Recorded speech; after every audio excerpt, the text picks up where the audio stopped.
Om Bro sekalian ini apa suka terima kiriman lewat WA gitu ya? PDF-an, bajakan terutama ya. dari Tempo Iya, ya. iya. Dari Tempo ya, apalah yang lagi rame pada itu pada minggu itu, terus kemudian muncullah ada bentuk PDF-nya Iya, iya. dan kemudian disebarin. Om Bro tolong dibantu bahwa kita perlu menghargai teman-teman yang mengerjakan itu sehingga Karena ada hak ciptanya gitu. ada hak cipta dan lain-lain seperti itu. Itu Ada kecenderungan juga sebenarnya sekarang media berusaha tidak terlalu bergantung pada iklan.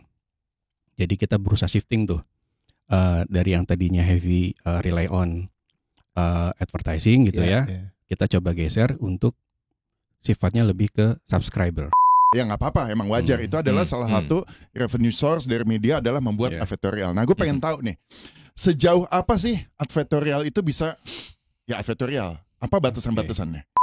jurnalis yang hebat itu bukan jurnalis yang kemudian punya posisi sebagai pemret, sebagai apa, bukan posisi bukan struktural. bukan struktural gitu Bukan, ya. tetapi karena dia misalnya dipercaya oleh narasumber. Banyak orang kemudian menitipkan informasi-informasi lewat dia. Karena itu menunjukkan dia punya jaringan yang kuat, lobby yang bagus dan lain-lain, dan kemudian dipercaya sebagai jurnalis, integritasnya ada. Nah, jurnalis yang kayak beginilah. Jangan pernah kita melakukan self censorship. Jangan pernah. Self censorship tuh kayak gimana maksudnya? Jadi gini, tadi balik yang tadi gue cerita di awal, kan banyak teror, banyak kekerasan terhadap jurnalis. Tadi kan gue bilang ada pelakunya, ada beberapa kelompok. Nah, kalau kita lihat lagi secara spesifik, itu bentuk-bentuk terornya kan macam-macam. Tujuannya apa sih? Agar si media tersebut atau wartawannya takut menyampaikan informasi kepada publik, sehingga terjadilah self censorship. Itu yang tidak boleh terjadi.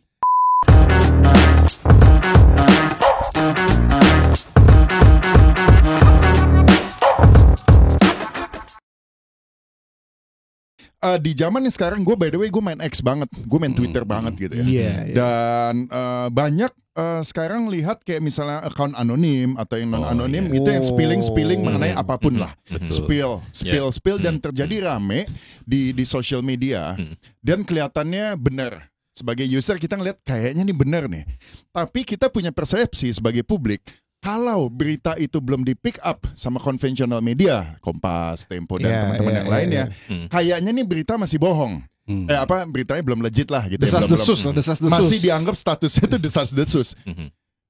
Bagaimana tanggapan Bro mengenai fenomena ini gitu, bahwa di social media banyak spill macam-macam dengan akun anonim, kita nggak pernah tahu kok dia bisa dapat info. Apalagi bisa aja dia orang dalam. Apalagi di WhatsApp grup gitu ya. Suka beredar juga. Ada berita yang udah gede banget di social media, tapi kok nggak di pick up sama media? Iya. Lu dulu atau gue? Oke, coba kom ya. Gini, sosial media ini kan membuat kita bisa menjadi media itu sendiri. Ya, kita dengan punya akun kita bisa menyampaikan, kita mau ngomong informasi apa kita bisa lakukan, gitu ya. Nah, kalau misalnya terkait dengan informasi tadi yang sensitif, yang tidak banyak muncul di publik dan lain-lain. Kalau gue kebetulan karena kita dididik sebagai wartawan itu adalah nggak cepat percaya, nggak mudah percaya, harus skeptis. Ya. Pertama kali kita, informasinya kayaknya menarik nih, gitu ya. Tapi kita cek dulu ya, gitu ya. Nah, kita pertama mencoba melihat pattern gitu ya. Kira-kira orang ini motifnya apa ya? Kira-kira gitu. Satu. Terus kemudian kita cek satu dua informasi yang dia spill ini kira-kira benar apa enggak. Nah, kita cek seperti itu. Dan tadi memang kalau pada akhirnya media mainstream tidak mengambil, kita juga mulai berpikir ini kenapa ya muncul. Kita kan juga perlu tahu dalam konteks misalnya jangan-jangan informasi kayak begini keluar karena misalnya datang dari lawan politik. Betul. Ya, dari lawan politik atau dia mungkin punya intensi apalah, kayak black campaign gitu ya. Ya, black campaign dan lain-lain seperti itu gitu ya. Nah, ini kita harus hati-hati. Dan kita juga tahu kan sekarang ini kan industri buzzer tuh kan menjadi sebuah ini sendiri. Wah, ya. Ada istilahnya ternak buzzer. Ternak buzzer. Wow. Dan kadang-kadang urusannya begini, si A nih gitu ya, hari ini di hire sama si X. Ya udah, dia menghajar si B begini. Kontrak habis, dia di-hire sebaliknya, dia hajar balik dan lain-lain seperti itu. Buzzer berbayar. Nah, jadi kita harus hati-hati. Jadi skeptis itu adalah hal awal yang bisa dilakukan. Nah, nyambung soal skeptis memang tadi ya pertanyaannya Bro Christian yang gue tadi nyinggung sama yang disampaikan di awal mengenai kalau gue dapat informasi dari Koko bla bla bla, ya itu tadi. Sedekat apapun seorang jurnalis dengan narasumbernya, itu pasti harus skeptis. Gue misalkan punya beberapa narasumber yang menurut gue cukup dekat gitu ya. Ya ngopi bareng, ngobrol bareng sampai jam 2 pagi, jam 3 pagi gitu ya. Oke. Nah gitu, ya ada beberapa yang sekarang jadi menteri juga gitu ya. Tapi gue gak akan cepat percaya apapun yang dia sampaikan. Karena kita harus skeptis, kita uji, kita verifikasi, kita validasi semua informasi tadi. Nah, kalau kenapa tadi pertanyaannya, kok media mainstream gak ngambil informasi yang ada di X misalkan, yang ada di Facebook misalkan. Karena bisa jadi dan sangat besar kemungkinan mereka meyakini bahwa informasi itu tidak benar. Apalagi banyak sekali sekarang kalau kita ngomongin soal hoax, misinformation, disinformation itu kan bertebaran nih. Apalagi sekarang ditunjang oleh generative AI juga gitu ya. Makanya kalau di tempat gua kerja gitu ya, di Tempo ada namanya tim cek fakta. Dan rasanya banyak sekarang beberapa newsroom juga sudah punya namanya tim cek fakta. Fact checking. Itu divisi terpisah, masih dalam bagian redaksi tapi mereka bekerja sendiri. Jadi tugasnya apa? Mengecek satu persatu apa yang terjadi di X, apa yang terjadi di Facebook misalkan. Dalam konteks Facebook kebetulan Tempo punya akses untuk melihat dashboardnya seluruh platformnya X, seluruh platformnya Meta, Jadi kita melihat dan kita uji tuh satu persatu informasi yang ada di situ. Ini juga debatable sebenarnya. Dalam satu diskusi gue ingat ketika tahun lalu gue diundang di Sydney, salah satu dosen di sana bilang itu mesti tugas platform, bukan tugas jurnalis yang meriksa cek fakta itu. Mereka yang menyebarkan kebohongan, mereka yang menyebarkan hoax. Kenapa jadi kalian yang sibuk mencari atau nyebokin? Mestinya kan yang memfilter si platformnya gitu. Tapi ya itulah yang terjadi ya. Tapi mungkin mereka berkilah gitu ya. Isi di luar tanggung jawab percetakan gitu. Apalagi tadi Bro Christian bilang banyak yang nggak jelas akunnya kan? Nah, kita gimana tuh memverifikasi sumber dari yang akunnya sudah tidak jelas gitu kan? Yang dengan orang yang jelas aja kita masih mikir-mikir ini benar atau enggak nih? Tadi kan kita balik skeptis kan? Apalagi dengan informasi yang disampaikan oleh sumber-sumber anonim yang tidak jelas, akun-akun anonim yang tidak jelas itu. Apakah jangan-jangan dia bots gitu loh, robot gitu kan? Ini menarik banget. Kayak sekarang jangankan apa akun-akun anonim yang nggak tahu ini belakangnya beneran orang apa mesin gitu ya. Lu sama orang yang bener-bener orang aja lu skeptis gitu. Cuma kan gini, sebelum adanya Twitter segala macamnya sekarang X gitu ya. Kan zaman dulu kan ada juga selebaran gelap juga kan. Kita melakukannya di ITB dulu. Ya ampun. Jangan polos-polos amat. Ini orangnya. Ya ketahuan itu pengkondisinya sebelum kita demo. Kita kompor-komporin lewat selebaran gelap. Dia nempel-nempelin dulu di ITB. Konteks buat penonton juga. Selebaran gelap apa? Jadi zaman dulu sebelum ada handphone, ya nggak ini apa zaman media tuh masih media cetak ya. Udah orang masih bikin untuk menyebarkan informasi ya hasutan-hasutan atau ajakan seruan untuk melakukan aksi segala macam ya. Ya kadang-kadang lewat selebaran deh kalau nggak salah bapak bangsa kita juga sebagai aktivis mahasiswa juga melakukan hal tersebut gitu pada masanya. Dan waktu itu yang menjadi sorotan bukan sebelum ada polisi cyber ya, polisi itu nyarinya tuh polisi kolonial ya zaman dulu cariin percetakan tuh yang diawasin. Makanya kan kalau ada percetakan gitu ya, nggak, saya cuma nyetak doang, saya nggak bertanggung jawab atas isi, makanya ada disclaimer ya kan, isi di luar tanggung jawab penerbit. Gue juga sangat tertarik dengan perbedaan saat ini ya, dunia digital dengan citizen journalism, X, Twitter, Facebook dan segala macam, dan ada media konvensional yang memang punya aturan dan punya SOP dan lain sebagainya, berada di dalam satu pool yang sama dengan orang-orang yang berisik segala macam kayak gitu-gitu ya. Nah, gue mungkin mau bertanya dengan kasus yang pernah gue alami sendiri gitu ya. Kebetulan ya gue public figure, banyak orang tahu gue gitu ya. Ketika Tapi ini sebenarnya ini bukan jurnalis, gue malu juga nanya ini wartawan entertainment lah gitu ya. Iya. Tapi gini, ketika ada sebuah berita, let's say di sosial media gitu ya, ada berita muncul tentang A, tentang gue lah misalnya, muncul. Kemudian si media tersebut pick up berita itu dulu, dibikin rame dulu, kemudian dia baru confirm ke gue. Tapi seharusnya nggak gitu kan? Ngerti nggak maksud gue? Paham ya? Sensasionalis gitu ya. Jadi dia ngambil dari yang rame dulu, yang anonim dulu, dibikin heboh dulu, kemudian baru ditanya ke orangnya, ke guanya, benar atau enggak? Lah gue tanya, kalau lu kenapa nanya ke gue ini benar atau enggak? Gue sendiri nggak tahu ini benar atau enggak. Lu harusnya nanya dong ke yang bikin isu itu benar atau enggak? Mungkin dari sudut pandang kode etik jurnalistik gimana tuh? Coba. Ya, meskipun gue tahu itu bukan wartawan lah ya. Tetap bagaimanapun juga hal seperti itu ya, nyomot dari sosial media kayak begitu tetap harus dikonfirmasi sama yang bersangkutan. Sama yang bersangkutan objek beritanya. Objek beritanya.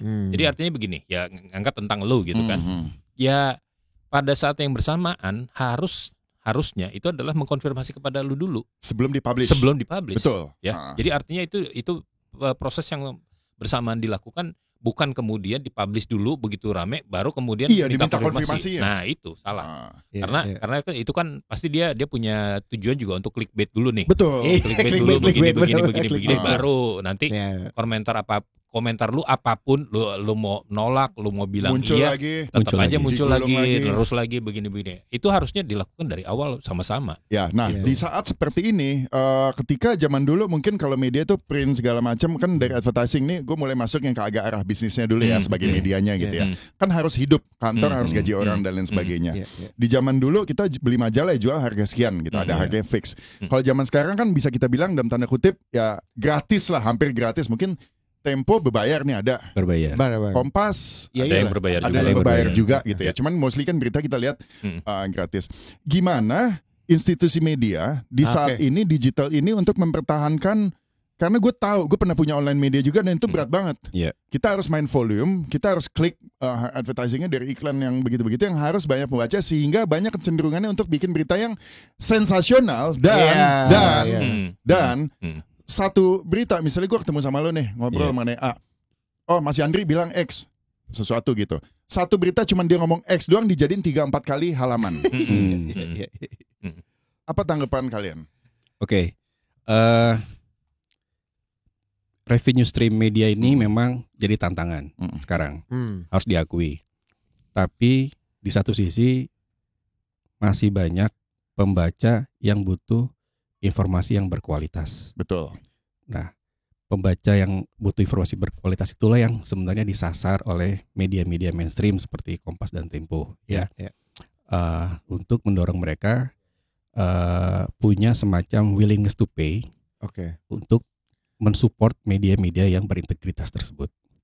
Karena untuk melakukan sebuah proyek investigasi itu butuh biaya yang tidak murah. Seperti itu. Nah, ada kecenderungan juga sebenarnya sekarang media berusaha tidak terlalu bergantung pada iklan. Jadi kita berusaha shifting tuh dari yang tadinya heavy rely on advertising gitu kita coba geser untuk sifatnya lebih ke subscriber, mendorong ke pembaca. Memang tidak mudah, tapi itu jalan yang harus ditempuh ya, seperti itu. Untuk menjaga independensi tadi. Untuk menjaga independensi. Ruang untuk kebutuhan iklan tetap ada space-nya gitu ya. Tapi coba kita kurangi perlahan-lahan. Lalu dari mana? Banyak sekali grant yang sifatnya hibah gitu ya untuk proyek-proyek liputan yang berkualitas. Itu yang coba disasar atau coba dijajaki oleh beberapa media mainstream dan sifatnya juga kolaborasi. Jadi liputannya udah liputan kolaborasi antar negara. Misalkan Tempo pernah bekerjasama dengan Malaysia Kini atau juga pernah dengan PCIG di Filipina. Lalu ada semacam lembaga nirlaba yang memberikan dana hibah untuk proyek liputan investigasi tersebut. Biasanya kita berdua atau bertiga ya. Jadi sekarang yang dulunya kita bersaing jadi kolaborasi. Makanya Tempo juga sekarang lebih banyak mencoba kolaborasi dengan media-media lokal. yang kami anggap punya potensi. Jadi persaingan itu sepertinya sekarang tidak sekeras dulu. Tadi karena ada efek yang soal bagaimana mencari revenue stream baru dan seterusnya gitu ya. Jadi kami memanfaatkan itu memang tantangan, tapi kami coba manfaatkan untuk menjadi peluang juga, lalu dengan cara-cara yang tadi ada kolaborasi, mencari grant liputan ya. Salah satunya yang paling sering memberikan dana hibah itu adalah beberapa ya di luar ya, lembaga-lembaga di luar itu rutin memberikan dana hibah untuk proyek-proyek yang sifatnya investigatif gitu. Kalau lu lihat gimana? Apalagi kan ini mungkin Kompas juga belakangan ini ada sempat Kompas TV juga ada suffer banget ya. Itu gimana? Tapi sebelum ke situ gue mungkin sekalian mau nyolek Om Bro yang lain nih ya. Ya.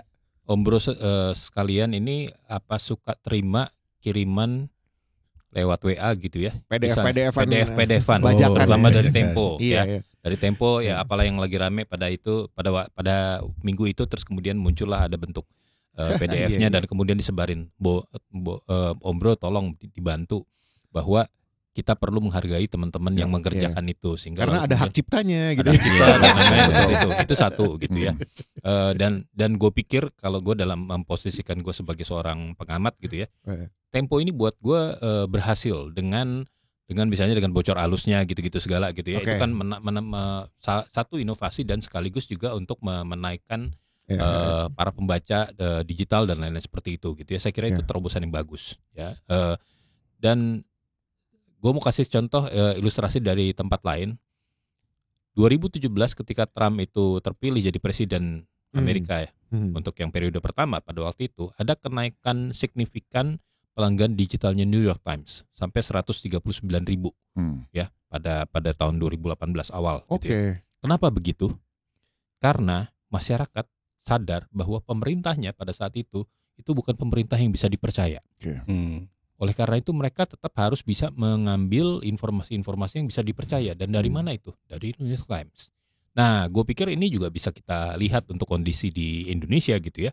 Kalau kita merasa bahwa sumber informasi yang sekarang ini misalnya dari pemerintah ini agak sumir dan lain-lain seperti itu, ya monggo. Ada banyak outlet-outlet informasi yang lebih bisa dipercaya, ada Kompas, ada Tempo dan lain-lain seperti itu.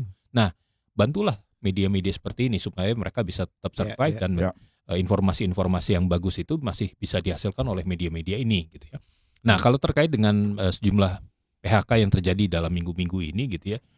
Satu, kalau gue pikir sih memang ini situasi di mana memang situasi pasar memang sedang tidak menguntungkan buat industri media. Dan sekarang yang banyak terkena ini kan teman-teman dari TV ya.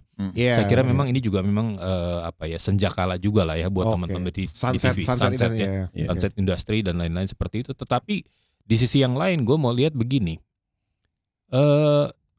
Kita juga harus hati-hati untuk melihat bahwa banyak media itu juga tanda kutip ya, kalau menurut gue ya, mendapat hukuman dari masyarakat. Kalau media itu tidak menghasilkan satu produk yang bermutu, apalagi bias ya, partisan terkait dengan partai-partai tertentu, siapa yang mau percaya? Betul. Gitu. Nah, sehingga lalu kemudian akhirnya dalam situasi kompetitif yang seperti ini, ya mohon maaf kemudian mereka akhirnya tersingkir begitu ya. Mungkin pendapat gue ini nggak populer, tetapi buat gue harus dilihat juga apa yang sudah dikerjakan oleh media itu sebelumnya gitu ya. Kalau mereka itu partisan sebelum-sebelumnya seperti itu, ya kita lihat juga pelan-pelan media-media partisan ini juga berguguran nih. Walaupun kemudian muncul juga yang baru-baru yang lain gitu ya. Jadi mungkin individual organisasi media bisa jatuh bangun, tapi jurnalisme jalan terus ya. Dengan bentuk-bentuk yang survive lain. dengan survive dengan format-format lain gitu. Dan tadi sedikit nyambung ya pertanyaannya Bro Christian. Ya akhirnya karena kita sekarang hidup di dalam dunia digital, mau nggak mau kita berusaha memanfaatkan ruang-ruang itu untuk bisa punya engagement dengan audiens yang lebih muda. Lewat YouTube, lewat Instagram misalkan. Dan rasanya hampir semua media outlet itu punya akun di Instagram. Sekarang juga main di TikTok ya, Facebook ya, dan juga di YouTube ya. Dan juga di YouTube itu mereka juga punya beberapa program tuh biasanya. Di tempat gua aja ada beberapa program dan coba kami kembangkan untuk program-program yang lainnya gitu ya. yang tadi cuma iseng-iseng ternyata jadi serius gitu kan. Adaptasi lah ya, adaptasi. Ya, jadi itu yang coba dikembangkan gitu ya. Kalau soal balik ke soal revenue stream ya, memang rasanya ada juga sebenarnya beberapa media yang berhasil survive dan bahkan menjadi lebih besar dari sebelumnya gitu ya. Dalam konteks The Guardian ya bro ya, The Guardian itu kan mereka juga bisa menarik donasi dari para pembacanya. Tadi kenapa pembacanya mau memberikan donasi? Tidak hanya appreciate, tapi mereka tahu kualitas jurnalisme yang ditawarkan oleh si The Guardian misalnya. Sama tadi Bro Kumkum bilang soal New York Times. Dan itu yang mestinya ditawarkan juga oleh media di Indonesia. Yakni sebuah produk jurnalistik yang berkualitas. Karena itu akan dicari oleh pembaca di tengah hiruk pikuk informasi yang bertebaran saat ini gitu ya. Ketika semua orang seolah-olah bisa menjadi publisher, bisa menjadi seorang jurnalis dan seterusnya gitu kan. Nah, itulah kenapa independensi dan prinsip-prinsip jurnalistik yang sangat basic tadi itu tetap harus kita pertahankan untuk menghasilkan produk jurnalistik yang berkualitas. Jadi gini, itu menarik tadi lo ngomongin soal gimana Tempo dan Kompas juga beradaptasi dengan format-format baru ya. Dan ya ternyata yang itu di awalnya mungkin iseng-isengnya nggak taunya apresiasinya tinggi. Dan gue inget banget tuh turning point-nya ketika mungkin Bocor Halus teman-teman lo juga yang bikin Dri. Dan emang terus terang gue juga selalu menunggu-nunggu nih Bocor Halus setiap minggunya sebagai teaser cetaknya kan ya. Dan bahkan ketika itu sempat di challenge juga ya sama kalau nggak salah waktu itu Menteri Erick Thohir ya waktu itu kalau nggak salah sama Dewan Pers ya ini produk jurnalistik juga seperti itu. Dan kalau nggak salah waktu itu Pak Erick Thohir punya seorang stafsus atau deputi apa gitu yang justru alumni Tempo juga. Pak Nazar Martin sekarang mungkin menteri ya gitu. Wakil menteri. Coba mungkin sekarang kalau gue agak pivot sedikit ya. Karir track seorang jurnalis tuh kadang-kadang kalau lo kan tegak lurus nih dari dari lulus kuliah sampai sekarang gitu kan masih istiqomah lah di jalur jurnalisme. Tapi ada juga nih yang tiba-tiba jadi sekarang dia udah punya skill tertentu jadi apakah jadi korporat gitu masuk ke korkomnya atau juga jadi korporatnya pemerintah gitu. Nah lu lihat gimana teman-teman perjuangan lu juga dulu mungkin. Ya itu kan pilihan masing-masing ya. Pilihan hidup masing-masing ya. Masing-masing dan gue juga nggak bisa memberikan semacam judgement juga ya. Karena itu ya pilihan hidup masing-masing dan pilihan karir masing-masing gitu ya. Jadi ya itu hak mereka gitu kan. Sah-sah saja mereka mau seperti itu gitu ya. Jadi gue nggak terlalu ikut campur lah untuk urusan kayak begitu gitu ya. Cuma waktu itu gue apresiat sih maksudnya mereka bawa bagi gue udah bawa ke Dewan Pers dan bukan ke Barreskrim. Menurut gue udah plus lah itu, udah jempol lah. Karena memang ada nota kesepahaman juga antara polisi dan Dewan Pers. Kalau ada dispute yang mengenai pemberitaan atau media itu harus dibawa pertama kali harus lewat Dewan Pers. Dewan Pers yang akan memutuskan apakah media tersebut bersalah atau tidak, melanggar etik atau tidak. Jadi emang kalau ini dianggapnya quote-unquote leg spesialis kali ya undang-undang pers itu. Lu sendiri ngeliatnya gimana sebagai juga mungkin perspektif lu sebagai dosen kan karena lu mencetak itu tadi kader-kader jurnalis itu. Ya gini, ya gue ngamatin gitu misalnya alumni-alumni yang dari tempat gue ini larinya kemana. Memang nggak selalu misalnya setiap lulusan terus kemudian masuk ke media gitu ya. Tetapi ketika mereka akhirnya memilih masuk ke media, mereka dengan sadar gitu masuk ke sana dan kemudian tanda kutip ya cukup diandalkan lah di tempat masing-masing begitu ya. Ya gue mengamati itu dan buat gue juga selalu mengatakan kepada mahasiswa-mahasiswa gue ini tidak mengharuskan lu jadi jurnalis. Soal pekerjaan itu kan soal kesempatan, soal minat dan lain-lain seperti itu dan ya terserah lu gitu mau pilih yang mana. Yang penting adalah lu tahu misalnya ketika lu masuk pilihannya ke sini, lu tahu yang jalan yang akan lu lalui itu yang kemana begitu ya.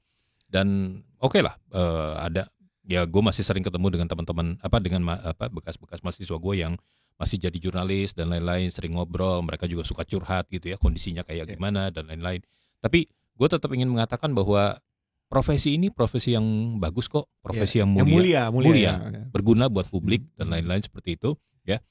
Soal bayaran dan lain-lain ya baik-baiknya lu cari kantor yang memang bisa gaji lu dengan baik begitu ya. Nah, itu aja. Bahwa kemudian ada juga yang kemudian tanda kutip suka merasa bersalah ke gue, bilang gini, Pak maaf ya saya udah di media, sekarang saya ada, kamu sekarang di mana? Oh ini ada yang nawarin saya jadi ngurusin media sosial, dan ya udah terserah lah gitu, gini-gini itu pilihan. Tapi buat gue itu adalah skill yang lu dapat ketika ada di kampus, dan juga misalnya values juga ya. Ya itu tetap akan kepake, dan gue pikir yang penting lu nggak korup lah.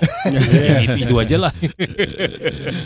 Sejauh mana advertorial itu bisa dianggap advertorial gitu. Kadang-kadang gini ya, kita ngelihat ini ada titipan, advertorial. Ya nggak apa-apa, emang wajar. Itu adalah salah satu revenue source dari media adalah membuat advertorial. Nah, gue pengen tahu nih, sejauh apa sih advertorial itu bisa advertorial? Apa batasan-batasannya? Tentu saja dia harus dideklar dari awal bahwa dia advertorial. Jadi ada deklarasi, ini tuh ada nama ini advertorial gitu ya. Advertorial atau inforial atau info apalah gitu ya. Pembaca harus tahu. Karena tadi ya pembaca punya hak untuk mengetahui informasi, apakah itu memang sifatnya advertorial atau memang tulisan dari si jurnalisnya. Jadi harus dideklar dari awal. Nggak boleh bersembunyi di balik itu. Jadi nggak boleh tuh sekonyong-konyong ada iklan, narasi gitu ya. Tapi nggak ditulis sebagai inforial atau advertorial gitu. Jadi memang itu udah aturannya bagus. Meskipun gitu. Apapun bentuknya, misalnya contoh gue mau running for gubernur. Gue butuh pencitraan bagus dong. Kemudian nggak apa-apa, gue beli advertorial dulu ya 1-2 kolom lah misalnya gitu-gitu. Tapi gue mau menyampaikan message gue terhadap program gue atau terhadap pencitraan gue itu di advertorial tersebut. Apakah itu boleh? Itu terjadi di beberapa media seperti itu. Jadi memang tadi sepanjang dia dideklar dari awal bahwa itu sifatnya advertorial. Ini mungkin sekarang follow up on that ya. Nah ini misalnya gini, ada yang udah langganan beli advertorial gitu kan. Terus tiba-tiba ada pemberitaan tim dari komersil lu jangan dong, ntar dia cabut nih. Nah itu gimana tuh? Itu kalau di kantor gue sering terjadi, dicabut. Sering. Jadi ya biasalah kan, di kami kan ada namanya firewall, garis api. Jadi tim bisnis, tim komersial nggak boleh ikut campur urusan redaksi. Tim redaksi juga nggak boleh ikut campur urusan tim bisnis. Jadi beda kamar tuh ya? Iya beda kamar, firewall. Nah, kecuali dia sering nyelonong kamar lain. Gitu. Lanjut ya. Jadi itu terjadi. Gue ingat dulu ada beberapa case sih. Jadi iklannya dibatalkan gitu. Gue juga baru tahu belakangan ya. Di-spill sama tim bisnis gitu, atau bos gue gitu bilang, wah si ini nggak jadi ngiklan karena ditulis sama tim investigasi gitu. Tapi itu ya nggak apa-apa. Ya itu risiko. Jalan yang harus ditempuh ya. Ya jalan yang harus ditempuh oleh perusahaan media gitu ya. Rasanya beberapa kali sih kalau di tempat gue kerja seperti itu. Jadi firewall. Jadi kalau misalnya ada tim sales sama tim redaksi gitu ya. Ini kan menerima revenue dari advertorial, tim sales, redaksi tetap menjalankan tugasnya gitu ya. Berarti keputusan untuk media advertorial ini tayang, redaksi gimana tadi? Oh, kita nggak ikut campur. Nggak ikut campur. Meskipun kadang tahulah dikit-dikit gitu ya. Tapi nggak boleh sentuh bahwa kalau misal tim sales bilang, oke nih pasang nih ada 1 kolom si A advertorial halaman sekian. Udah di publish aja. Tapi biasanya mereka juga tahu diri. Mereka ini tim salesnya. Tim sales entah gimana, mungkin mereka juga tahu informasi bahwa redaksi sedang mengerjakan proyek investigasi. Mereka juga nggak akan terlalu secara terbuka akan mengejar iklan ke. Intinya mereka tetap punya dalam tanda kutip ada aura-aura redaksinya juga, mereka punya value itulah. Ya ada value-nya juga, nggak cuma sekedar nyari duit. Ada contohnya nih dalam sejarah Tempo ya, itu gue lupa di 2000-an awal ya. Jadi waktu itu Tempo membuat sebuah investigasi terkait dengan Kemayoran ya. Kemayoran. Itu dibikin kalau nggak salah liputan investigasi sampai 10-12 halaman. Betul. Oke, selesai. Udah tayang, terus kemudian minggu berikutnya ada iklan, dan iklannya tuh iklan lipat, dilipat begitu kalau dibuka begini tuh total ada 8 halaman. Isinya apa? Isinya totally membantah apa yang ditulis Tempo minggu lalu. Seperti itu. karena saking redaksi itu nggak tahu apa isi advertorial itu, ya kecetak aja gitu. Tapi begitu itu terbit, kemudian akhirnya jadi kehebohan terjadi di Tempo ya. Kami demo. Dikoreksi kalau salah. Gue ikut demo tuh. Terus kantor. Kemudian akhirnya Tempo minggu berikutnya membuat sebuah pernyataan mengatakan bahwa kami minggu lalu menerbitkan iklan dengan sepanjang 8 halaman begini-begini yang isinya membantah laporan investigasi kami, dan kami menyatakan bahwa iklan ini bermasalah. Kami sudah mengembalikan uangnya, bahkan disebut nominalnya. Dianulir gitu ya. Jadi tolong dianggap iklan itu nggak ada, dan kami tetap percaya laporan investigasi kami itulah yang benar. Nah, duitnya dibalikin. Balikan, dan itu banyak kejadian. Meskipun kan kontraprestasi udah mencetak kan. Iya. Gitu. Tapi untuk menjaga integritas liputan investigasi supaya itu yang lebih berintegritas gitu ya. Betul. Jadi if you can put a price tag on integrity, ya itu tadi ya. Emang gak gampang ya media tuh ya. Gak gampang. Karena di satu sisi memang harus ada revenue, di satu sisi menjaga independensi dan integritasnya itu yang kadang hebat sih, gue salut sih sama yang bisa menjaga keseimbangan keduanya. Gue jadi inget tuh omongannya bekas pemret gue, Bambang Harimurti, ketika dia sempat berapa kali BHM ya, berhubungan dengan pengadilan ya. Waktu itu kurang lebih seperti ini omongannya, karena dia dapat omongan itu dari mertuanya dia yang orang Jerman. Si mertua itu bilang, sekali kamu jadi wartawan, setengah kakimu sudah siap-siap masuk pengadilan. Jadi memang itulah risiko yang harus diterima oleh jurnalis ya. Risiko lainnya tadi ya soal iklan yang dibatalkan, kontrak-kontrak iklan itu udah biasa ya kalau di tempat gua kerja ya, di Tempo gitu ya.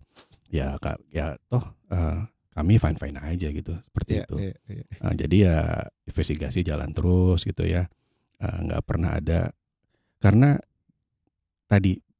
ini kita ngomongin ini balik lagi soal Hari Kebebasan Pers Dunia gitu ya. Iya, benar. Salah satu prinsipnya itu kan tadi ya soal independensi, dan juga jangan pernah kita melakukan self censorship. Jangan pernah. Self censorship tuh kayak gimana maksudnya? Jadi gini, tadi balik yang tadi gue cerita di awal, kan banyak teror, banyak kekerasan terhadap jurnalis. Tadi kan gue bilang ada pelakunya, ada beberapa kelompok. Nah, kalau kita lihat lagi secara spesifik, itu bentuk-bentuk terornya kan macam-macam. Tujuannya apa sih? Agar si media tersebut atau wartawannya takut menyampaikan informasi kepada publik, sehingga terjadilah self censorship. Itu yang tidak boleh terjadi. Jadi wartawan itu punya hak tolak tapi nggak punya hak takut ya. Nggak boleh takut, nggak punya hak untuk takut.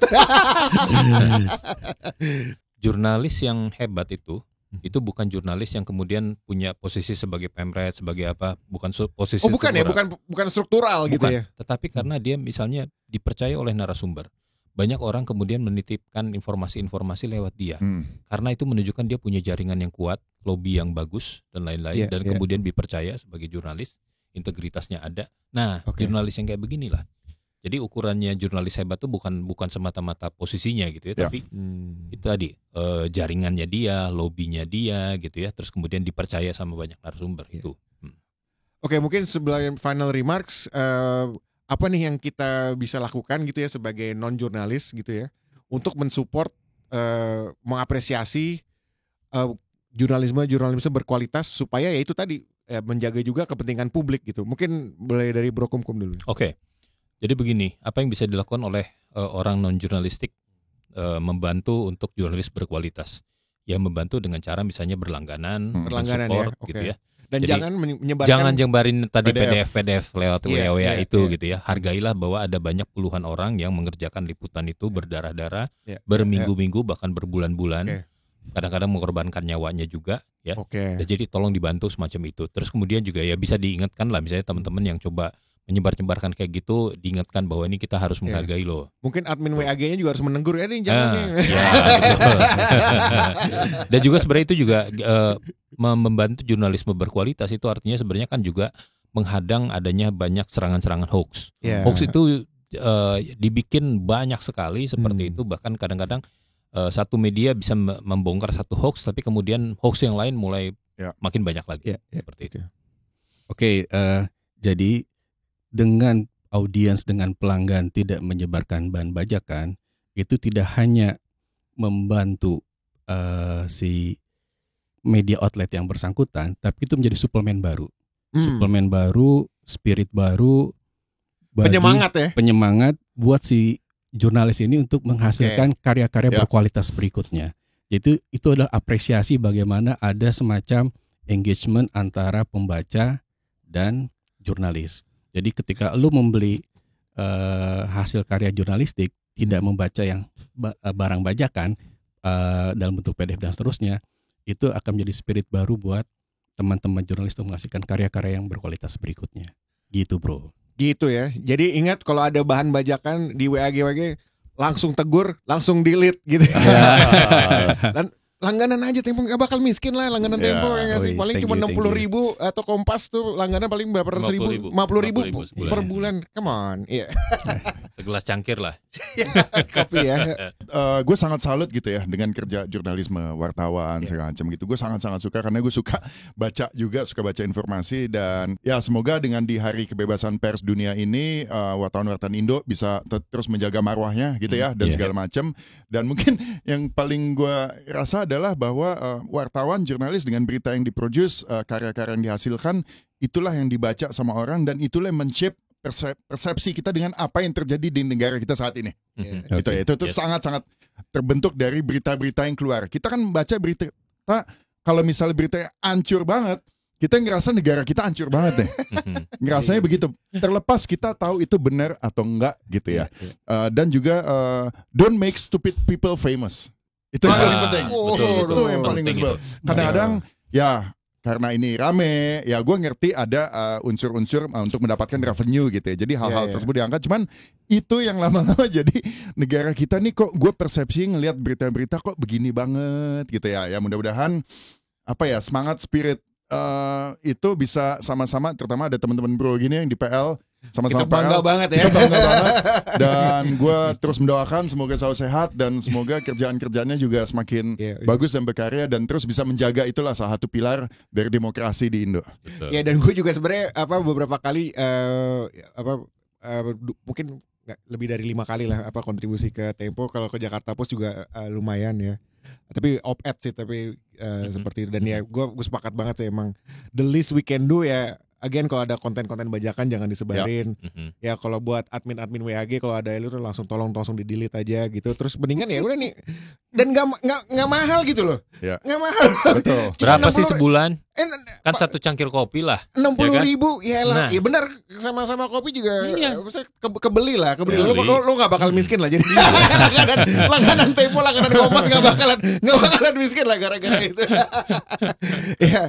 Dan emang itu dia semoga sih harapan kita ya kalau ada anak-anak PL masih bisa juga terinspirasi oleh ombro-ombro yang kalau gue boleh bilang tanpa melebih-lebih mewakafkan karirnya untuk jurnalisme. Itu tadi kadang-kadang kita ngeliat yang backgroundnya jurnalisme akhirnya pilihan hidupnya ke tempat lain. Nah jadi ketika untuk berada di jalur ini untuk itu ada opportunity cost yang mereka dan itu real loh, yang tadi yang cerita duit advertorial dibalikin itu real gitu, bahwa itu opportunity cost yang mereka they put money on the table kan, they leave money on the table, artinya ya itu integritas ya yang value-nya benar-benar nggak bisa diukur oleh satuan moneter mata uang gitu.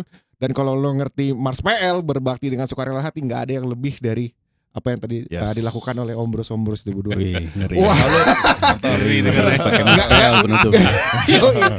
jadi nggak terasa udah lama banget kita ini. Terima kasih sekali lagi Ombros untuk atas atensinya pada Siniar The Podcast kita hari ini. Jangan lupa like and subscribe dan pantau terus podcast-podcast berikut dari IKPL. Terima kasih. Thank you semuanya. Thank you. Sekolah Sumber Ilmu.